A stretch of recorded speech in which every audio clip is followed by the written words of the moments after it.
नमस्कार। Capital TV का खास शो राहुल का अग्निपथ देख रहे हैं आप। मैं हूं आपके साथ पूजा। राहुल गांधी कोर्ट कचहरी के चक्कर से बाहर निकल ही नहीं पा रहे हैं। कई मानहानि के मुकदमे चल रहे हैं, तो वहीं मोदी सरनेम को लेकर की गई राहुल गांधी की टिप्पणी से जुड़े केस में भले ही उन्हें राहत मिल गई हो, लेकिन ये मामला ऐसा है जो राहुल गांधी को आसानी से राहत देने वाला नहीं है। दरअसल इस मामले में राहुल गांधी की लोकसभा सदस्यता बहाली को अशोक पांडे नाम के एक वकील ने सुप्रीम कोर्ट में चुनौती दी। हालांकि कोर्ट ने याचिका को खारिज किया, साथ ही वकील पर 1 लाख रुपए का जुर्माना भी लगा दिया।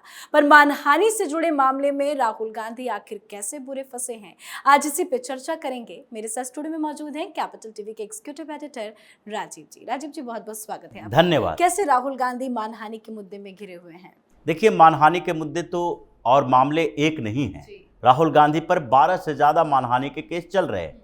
चाहे बॉम्बे हाईकोर्ट में जाकर गिड़गिड़ाएं कि हमारे खिलाफ जो मामले हैं, गौरी लंकेश वाला है और संघ वाला है, वो दोनों को हटा दीजिए, खत्म कीजिए। हमने किसी के मान को, प्रतिष्ठा को हानि नहीं पहुंचाई है। लेकिन बॉम्बे हाईकोर्ट ने क्या कहा है, अभी ये मामला कई संवैधानिक गुत्थियों से भरा हुआ है, इसलिए इस पर सुनवाई होगी। रांची में है मामला दर्ज, पटना में मामला दर्ज है, हर स्टेट में अगर देखा जाए राहुल के खिलाफ मामला दर्ज है। लेकिन जो मोदी सर ने मानहानि मामला है, क्या वो आसानी से राहुल गांधी का पीछा छोड़ेगा? ये पीछा तो नहीं छोड़ेगा, लेकिन ये कहते हैं ना कि जब युद्ध में जाता है व्यक्ति तो एक कवच पहन के जाता है जी। तो यहां पर जो पॉलिटिक्स है, राजनीति है, जो सिस्टम 70 सालों से चल रही है, उस सिस्टम में बहुत ज्यादा बदलाव नहीं हुआ है। और राहुल गांधी जैसे नेता जो हैं भ्रष्टाचार में भी लिप्त हैं। ऐसा नहीं है कि सिर्फ मानहानि का केस चल रहा है, नेशनल हेराल्ड के मामले में इनके ऊपर अभी भी जांच चल रही है। 12 साल से ये बेल पे बाहर हैं। तो ये जो सुरक्षा कवच सिस्टम का कहा जाता है, ये सुरक्षा कवच के तौर पर राहुल गांधी जैसे नेताओं को मिला हुआ है सुप्रीम कोर्ट। सुप्रीम कोर्ट में ये जज साहब तय करते हैं कि उनके विचार में क्या सही है, क्या गलत है जी। इस आधार पर तय नहीं करते कि संविधान कानून के अनुसार क्या गलत है, क्या सही है। ये चल रहा है विचार का संघर्ष। किसी जज को लगा कि हम इस मामले में सुनवाई कर सकते हैं, उन्होंने सुनवाई के लिए कह दिया। जैसे ईडी का ही मामला है, जो ईडी के ताकतों को लेकर कि किसी को गिरफ्तार किया जा सकता है। सेक्शन 50 क्या है, सेक्शन 19 के तहत अगर गिरफ्तार किया जा रहा है तो वो सही है या गलत है, या फिर ईडी किसी की तलाशी ले सकती है, संपत्ति जब्त कर सकती है, कुर्क कर सकती है। ये 4 मुद्दे हैं जिस पर पहले 3 जजों के बेंच ने फैसला सुनाया। कहा कि ईडी के पास ये ताकत होनी चाहिए। लेकिन दूसरे जज साहब को लगा, संजय किशन कौल को, जस्टिस कौल को लगा कि नहीं, इस पर फिर से सोचना चाहिए। तुषार मेहता ने साफ तौर पर कहा था कि ये सरकार का नहीं, ये अंतरराष्ट्रीय मामला है जो FATF के स्तर पर चला है, और उसी के मानदंडों के अनुसार हम PMLA बनाए हैं, prevention of money laundering act. तो ये विचार लगा और उनको लगा ऐसा कि इसमें कुछ दिक्कतें हैं, इसलिए फिर से सुनवाई करेंगे। अब यहां पर भी राहुल गांधी के मामले में सुप्रीम कोर्ट ने जो फैसला दिया, और उस फैसले में जो बातें सामने आई है, उससे यही लगता है कि ये डराने का काम कर रहा है। ये सुप्रीम कोर्ट उन लोगों को डरा रहे हैं जज, जो कि इन विपक्षी पार्टी के नेताओं, खासकर राहुल गांधी जैसे लोग, इन लोगों के खिलाफ कोई मामला लेकर जाते हैं। और इस मामले में क्या हुआ, अशोक पांडे की क्या गलती ऐसी थी जिसे 1 लाख रुपए का जुर्माना लगा दिया गया? अशोक पांडे ने मांग की थी कि सुप्रीम कोर्ट ने राहुल गांधी के संसद के सदस्यता को फिर से बहाल करने के लिए जो फैसला सुनाया, स्टे लगाया, वो फैसला सही नहीं दिखाई पड़ रहा है। बल्कि जब तक राहुल गांधी बरी न हो जाए, आप सुनवाई कर लो, आप उनको आरोप मुक्त कर दो, फिर कोई चैलेंज नहीं होगा। लेकिन जब तक आरोप खत्म नहीं होता, निचली अदालत में अभी सजा है, तो आप उनके सस्पेंशन को खत्म नहीं कर सकते। आप एक स्टे लगा देते हैं, वो स्टे मत लगाइए, हम पुनर्विचार करने की गुजारिश कर रहे हैं। अब इन लोगों को क्या लगा, ये आपके मौलिक अधिकार के मामला नहीं है। यह अशोक पांडे को सीधे इन लोगों ने कहा कि ये आपके मौलिक अधिकार के लिए खतरा नहीं है। अब मौलिक अधिकार जो कि जिसको डिफाइन करना हो तो कौन करेगा?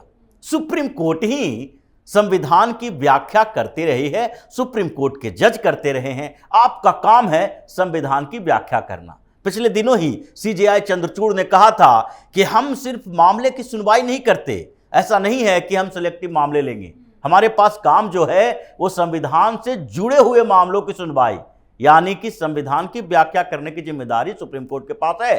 तो आप ये तय कीजिए कि व्यक्ति के मौलिक अधिकार या फिर कम्युनिटी के मौलिक अधिकार या फिर देश के लोगों के मौलिक अधिकार। अशोक पांडे ने जो याचिका दायर की उसे जनहित याचिका कहा जाता है। उन्होंने जनहित याचिका दायर की, और जनहित मतलब जनता का हित, और जनता के हित का मतलब पूरे जनता के मौलिक अधिकार। अब राहुल गांधी जैसे नेता, जिसके ऊपर एक नहीं, सुप्रीम कोर्ट ने ही कहा था चौकीदार चोर है के मामले में कि आप बार बार ऐसी गलतियां क्यों करते हैं, इस बार हम छोड़ रहे हैं, अगली बार नहीं छोड़ेंगे, फिर अगली बार क्यों छोड़ दिए? अगली बार आपको यह सवाल उठाना चाहिए था जैसे हाई कोर्ट ने उठाया था। हाई कोर्ट ने यही बात कही थी, वहां के जज ने कहा था कि आप रिपीटेटिव ऑफेंडर हैं, बार बार आप अपराध करते हैं और कोर्ट में अपने वकीलों की फौज लेकर चले आते हैं। एक बार हो गया माफ कर दिए, 2 बार हो गया, आपके ऊपर 11-12 मानहानि के मामले हैं। ये लोग बेवकूफी नहीं कर रहे हैं, बल्कि ये लोग हैं जो सक्रिय हैं, जागरूक हैं, इसलिए इन चीजों का ध्यान रखते हैं। आपके ऊपर मानहानि का मामला हो जाता है, आप ऐसी बातें करते क्यों हो? जिम्मेदार हो, इतनी बड़ी पार्टी संभाल रहे हो, आप कोई सामान्य व्यक्ति नहीं हो जो सड़क छाप लोगों की तरह बात करते हुए किसी को कुछ बोल दिए। ये तो सड़क छाप मानसिकता है राहुल गांधी की। लेकिन सुप्रीम कोर्ट ने अशोक पांडे की उस याचिका को कैसे खारिज किया कि ये आपके मौलिक अधिकार के खिलाफ नहीं है, आपका मौलिक अधिकार कहीं प्रभावित नहीं होता है, लेकिन ये तो जनहित याचिका है, जनता के मौलिक अधिकार की बात कीजिए। जनता का मौलिक अधिकार है कि वो वैसे नेता को रिजेक्ट ही ना करे, सजा दिलवाए जो उनका अपमान करता है। आप ये व्याख्या करो, देखो, बताओ कि ये व्यक्ति जो कि इतनी बड़ी पार्टी को संभाल रहा है और वो व्यक्ति हर मंच पर किसी न किसी विवाद में फंस जाता है, इसकी सदस्यता क्यों रहनी चाहिए? लेकिन सुप्रीम कोर्ट के मिलोट्स को लगा कि ये मौलिक अधिकार उनका नहीं है, तो इन्होंने रिजेक्ट कर दिया। लेकिन सुप्रीम कोर्ट के जज को कुछ भी लगा, लेकिन जब ऐसी खबरें सामने आती है तो एक सवाल जरूर खड़े होते हैं कि क्या कुछ कनेक्शन है सुप्रीम कोर्ट का और कांग्रेस पार्टी का? कि ये कनेक्शन दो उसी बात को लेकर है कि सिस्टम, ये कहा जाता है ना कि सरकारें बदल जाती है, सिस्टम बहुत देर से बदलता है। सरकार तो 5 साल में बदल जाएगी, लेकिन जो सिस्टम बना हुआ है, जो सिस्टम कांग्रेस ने बनाया, आज उसी के लिए संघर्ष हो रहा है। सुप्रीम कोर्ट में संघर्ष किस बात को लेकर है? सरकार में। सरकार का कहना है कि सुप्रीम कोर्ट के जजों की नियुक्ति या हाई कोर्ट के जजों की नियुक्ति सीधे कॉलेजियम के सिफारिश पर होती है।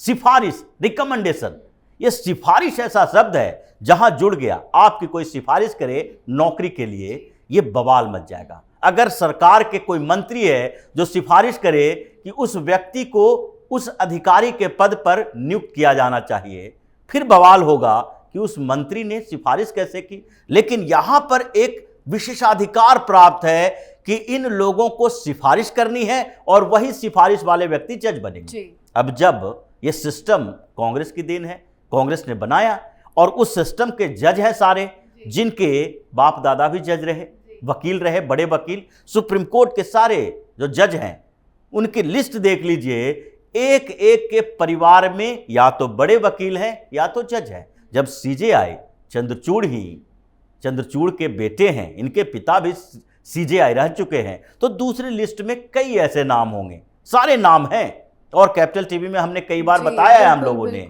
तो ये जो सिस्टम का हंस है वो कांग्रेस का देन है। इन लोगों को भी कांग्रेस का कर्ज थोड़ा बहुत अदा करना होता है। तो जिस तरीके से अशोक पांडे के ऊपर 1 लाख का जुर्माना लगाया गया, वो एक धमकी है सुप्रीम कोर्ट के कि इस तरह के मामले लेके मत आओ। अब कोई भी व्यक्ति जो राहुल गांधी के खिलाफ जाना चाहेगा, वो समझेगा कि हमारे ऊपर भी 5 लाख रुपए का जुर्माना न लग जाए, ये हमें देना पड़ सकता है, सुप्रीम कोर्ट का आदेश है। तो इसलिए अगर सुप्रीम कोर्ट के उन जजों को लगता था कि ये जो पिटीशन है, जनहित याचिका है, ये डायरेक्ट तो सुप्रीम कोर्ट के जज के पास नहीं जाता, इसके लिए एक प्रक्रिया है। आप याचिका दायर करते हो, वो कंसिडर किया जाता है, उसके लिए डेट तय होता है, जज तय होते हैं रोटेशन पे, और ये सीजेआई और कॉलेजियम के 4 और जज तय करते हैं। अगर उस समय प्रथम दृष्टया लगा कि ये मामला बेकार है तो उसी समय आप रिजेक्ट कर देते। इस पर सुनवाई करके समय बर्बाद करना, ये टिप्पणी करना, धमकी देना, 1 लाख रुपए का जुर्माना लेना, ये तो गलत है। और ये राहुल गांधी को एक तरह से सुरक्षा कवच प्रदान किया गया है कि आप कुछ भी करते रहो, हम तुम्हारे साथ हैं, तुम्हें कुछ नहीं होने देंगे। लेकिन कब तक बचेंगे? एक से छूटेंगे, दूसरे में फंसेंगे, क्योंकि लिस्ट तो काफी लंबी है। बिल्कुल। बहुत बहुत धन्यवाद सर समझाने के लिए। धन्यवाद। तो मोदी सर ने मामले में राहुल गांधी को दोषी मानते हुए सूरत कोर्ट से 2 साल की सजा सुनाई गई थी, जिसके बाद लोकसभा से उनकी सदस्यता रद्द कर दी गई थी। इस सजा को राहुल गांधी ने हाईकोर्ट में चुनौती दी, लेकिन उन्हें वहां से कोई राहत नहीं मिली। राहुल गांधी ने इसके बाद सुप्रीम कोर्ट का दरवाजा खटखटाया और उनकी सजा पर स्टे लगा दिया गया। सजा पर स्टे लगने के बाद राहुल गांधी की लोकसभा सदस्यता भी बहाल कर दी गई थी। पर यह मामला इतनी आसानी से राहुल गांधी का पीछा छोड़ने वाला नहीं है। इस पे आप अपनी राय कमेंट करके लिखें। देखते रहिए कैपिटल टीवी। नमस्कार।